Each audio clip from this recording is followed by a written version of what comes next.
ما فیہا غیر بیت من المسلمین، اور مسلمانوں کے صرف ایک گھر کے سوا کوئی گھر نہ تھا۔ پہلے اللہ نے لوط کو مومن کہا، دوسری آیت میں مسلمان کہا، یعنی اس آیت میں مسلمان اور مومن ایک ہے۔ جو مومن ہے وہی مسلمان ہے۔ پہلی آیت میں مومن افضل تھا مسلمان سے، سورۃ زاریات میں مومن اور مسلمان برابر ہیں، ایمان اور اسلام برابر ہے۔ جو مومن ہے وہی مسلمان ہے، جو مسلمان ہے وہی مومن ہے۔ اسی لیے رسول نے خندق میں کہا تھا، پہلے کہا تھا برز الایمان کلہ الی الکفر کلہ، کل کا کل ایمان کل کفر کے مقابلے میں جا رہا ہے۔ تو صحابہ کرام نے پوچھا یا رسول اللہ، ہم نے سمجھا نہیں، تو دوسری مرتبہ کہا برز الاسلام، برز الاسلام کلہ الی الشرک کلہ، کل کا کل اسلام کل شرک کے مقابلے میں جا رہا ہے۔ یعنی جو اسلام ہے وہی ایمان ہے، ایمان بھی علی ہے، اسلام بھی علی ہے۔ اب مومن کہلواؤ گے تو علی علی کرنا پڑے گا۔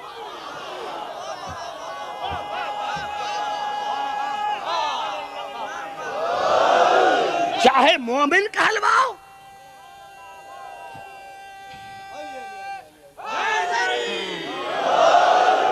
چاہے مومن کہلواؤ، چاہے مسلمان کہلواؤ، لیکن علی کے دروازے پر آنا پڑے گا۔ اور یہی سبب تھا کہ سورۃ الحجرات میں پھر ارشاد ہوا وَلَٰكِنَ اللَّهَ حَبَّبَ إِلَيْكُمُ الْإِيمَانَ، اللہ محبوب رکھتا ہے تمہارے ایمان کو، ایمان سے خدا محبت کرتا ہے۔ وَلَٰكِنَ اللَّهَ حَبَّبَ إِلَيْكُمُ الْإِيمَانَ وَزَيَّنَهُ فِي قُلُوبِكُمْ، اور اس کو زینت دیتا ہے تمہارے دلوں کی۔ وَكَرَّهَ إِلَيْكُمُ الْكُفْرَ وَالْفُسُوقَ وَالْعِصْيَانَ، اور اللہ تمہیں حکم دیتا ہے کہ تم نفرت کرو تین سے۔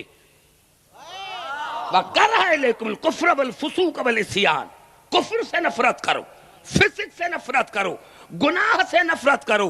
اولئک ہم الراشدون، اللہ نے فرمایا اگر یہی ہے تو وہی ہدایت یافتہ ہیں۔ کون ہدایت یافتہ ہیں؟ جو ایمان سے محبت کریں اور دین سے نفرت کریں۔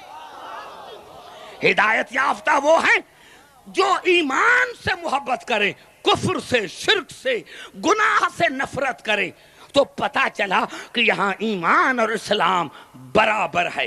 پہلی آیت میں سورۃ الحجرات میں ایمان افضل تھا اسلام سے، سورۃ زاریات میں اسلام برابر ہے ایمان سے، اور سورۃ بقر میں ارشاد ہوا ربنا وجعلنا مسلمین لک، یا اللہ ہم دونوں کو مسلمان قرار دے۔ ربنا وجعلنا مسلمین لک ومن ذریتنا امۃ مسلمۃ لک، کیا مانے کہ ہم پہلے مسلمان نہیں تھے؟ کیا جناب ابراہیم اور جناب اسماعیل پہلے مسلمان نہیں تھے؟ نبی ہیں، رسول ہیں، جناب ابراہیم صاحب شریعت ہیں، وہ مسلمان نہیں؟ تو پھر کیا مانے ہیں؟ اور آگے کرا ربنا وبعث فیہم رسولا منہم یتلو علیہم آیاتک ویعلمہم الکتاب والحکمت ویزکیہم، اور یا اللہ ہماری اس پاک اولاد میں ایک ایسا رسول بھیج جو ان پر آپ کی آیتوں کی تلاوت کرے، ان کو حکمت اور علم کی تعلیم دے، ان کو تزکیہ نفس کرے۔ تو یہاں اسلام کی کیا معنی ہے؟ یہاں اسلام کی معنی ہے عصمت۔ اتنا میں نے بڑا جملہ کہہ دیا اور آپ سارے خاموش ہو رہے ہیں۔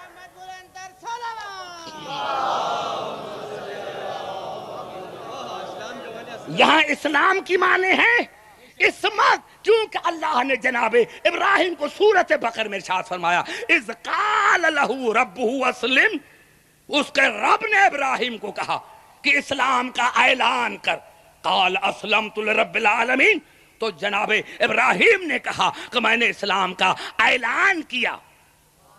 کسی نے کلمہ نہیں پڑھایا، ارے مسلمان تو وہ ہے جس کو کوئی اور کلمہ پڑھائے، موسوم اسی کو کہتے ہیں جس کو خدا کلمہ پڑھائے، جس کو خدا کلمہ پڑھائے۔ تو یہاں اسلام کی معنی ہوئی عصمت، عصمت، عصمت۔ میں نے بڑا جملہ کہہ دیا ہے، اور جب 5 آیتیں اور پڑھوں گا تو پتہ لگے گا کہ عبدالحکیم کیا کہنا چاہتا ہے۔ میں نے پہلے بتایا کہ سورۃ الحجرات میں ایمان افضل تھا اسلام سے، سورۃ زاریات میں اسلام اور ایمان دونوں برابر، سورۃ بقرہ میں اسلام مانے عصمت۔ اب تو بھی مسلمان ہے، رسول بھی مسلمان ہے، اور جو رسول کے ساتھ رہے وہ بھی مسلمان ہیں۔ اب تو کہتا ہے کہ رسول ہم جیسا، تو کہتا ہے کہ رسول ہم جیسا، اور قرآن نے بتایا سورۃ انعام میں قل ان صلاتی و نسکی و محیای و مماتی للہ رب العالمین لا شریک لہ وبذالک امرت وانا اول المسلمین۔ میرے حبیب کہہ دو کہ میری زندگی، میری بندگی، میرا اٹھنا، میرا بیٹھنا، میرا جینا، میرا مرنا للہیت للہیت ہے، اور خدا کا کوئی شریک نہیں۔ اور اس نے مجھے کہا ہے، اس نے مجھے امر دیا ہے کہ میں سب سے پہلا مسلمان، سب سے پہلا، سب سے پہلا، تو جو سب سے پہلا ہوگا وہ تم جیسا ہوگا۔ بڑا جملہ میں نے کہا ہے، نعرہ حیدری۔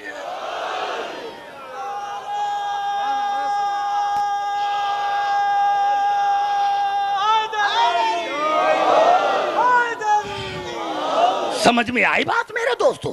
تو لفظ جب مسلمان آ جائے کہ رسول بھی مسلمان ہیں، ہم بھی مسلمان ہیں، اور اس زمانے کے اٹھنے بیٹھنے والے بھی مسلمان تھے، تو معاف کرنا، سارے ایک جیسے نہیں۔ کچھ وہ تھے جو کلمہ پڑھتے تھے، ایمان نہیں تھا۔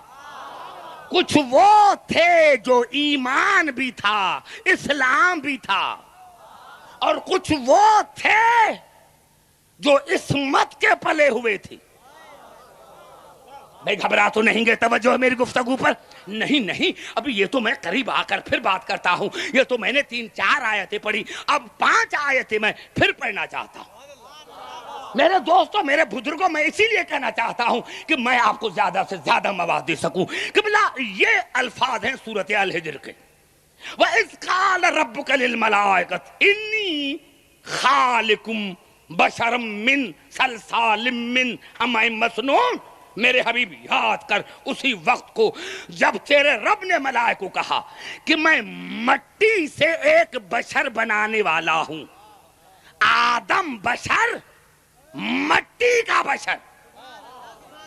گھبرا گئے ہو؟ گھبرائے نہیں میرے دوستو، باتیں کرتے یا اتاق میں چلتا رہوں۔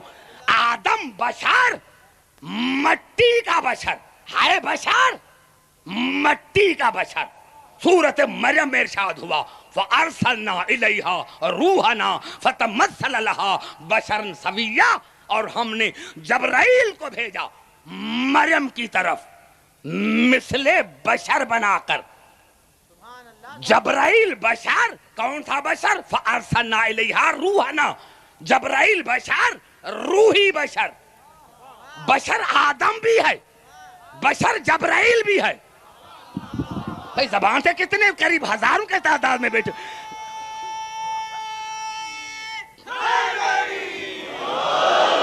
بشر آدم، مٹی کا بشر، بشر جبرائیل، روحی بشر، روحی بشر، روحی بشر ہے۔ اور سورۃ فرقان میں ارشاد ہوا وَهُوَ الَّذِي خَلَقَ مِنَ الْمَاءِ بَشَرًا فَجَعَلَهُ نَسَبًا وَصِهْرًا۔ خدا وہ ہے جس نے ایک انسان کو مائع طاہر سے پیدا کیا، مائع طاہر سے پیدا کیا، اور اس کو رسول کا داماد بنایا۔